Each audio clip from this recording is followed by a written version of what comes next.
US President Joe Biden is now all set to release his first full budget since taking office in January. He will seek $6 trillion in federal spending for the 2022 fiscal year.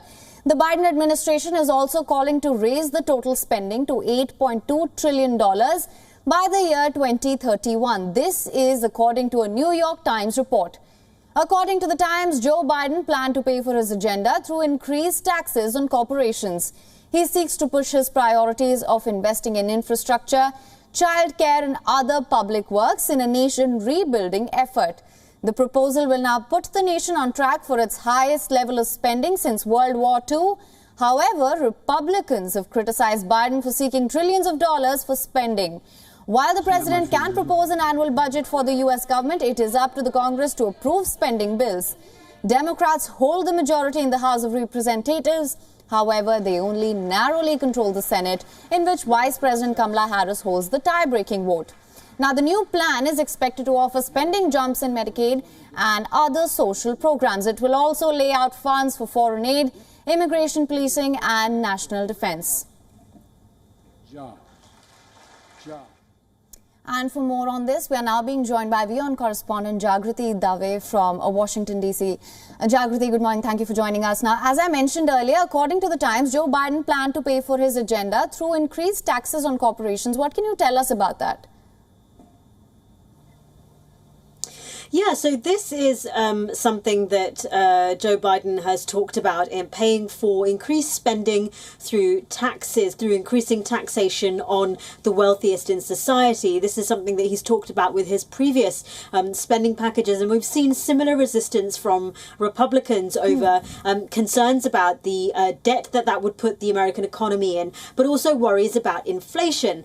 Democrats and Joe Biden and economists who are sympathetic to Joe Biden's approach say that actually worrying inflation hasn't yet occurred despite the spending on coronavirus that the US government has already embarked upon. So they're saying that in the conditions as they are, that worrying inflation isn't something to worry about. But Republicans say that it is a concern, and they're also worried about the sorts of things that are included in these kinds of spending plans that Joe Biden announces, things like environment, climate change, which one of some of the measures that Republicans are not as much in favor of as Democrats.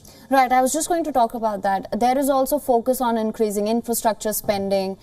What can we expect in that regard? Yeah, so as well as the areas around climate, we're looking at things like electric charging stations being more common throughout the country. We're looking at the repairs of roads and bridges. All of these are part of Joe Biden's infrastructure plan that he's also trying to tout. And I think there's just differing ideas of what counts as infrastructure between Republicans and Democrats at the moment, which is part of the contention, part of the pushback from the Republican side. Right. Now, like you just mentioned, the proposal will put the nation on track for its highest level of spending since World War II. You mentioned just right now that Republicans have criticized Biden for seeking trillions of dollars for new spending. Can we expect any sort of an impact of that on this new budget plan? Well, I think we can see what we're already seeing right now playing out again, that sort of pushback and Joe Biden talking about wanting a bipartisan approach.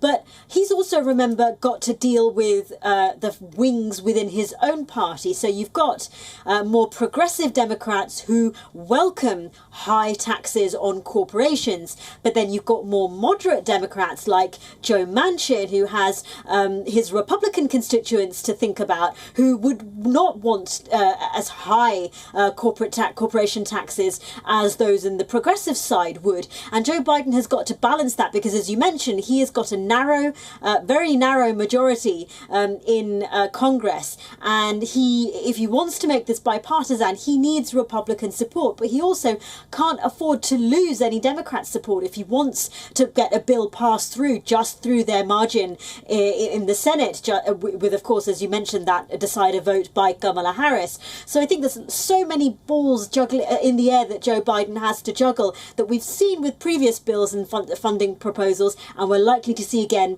with this one. Right, Jagriti, that is in fact an important point there. Thank you so much for joining us with all those details. WION is now available in your country. Download the app now. Get all the news on the move.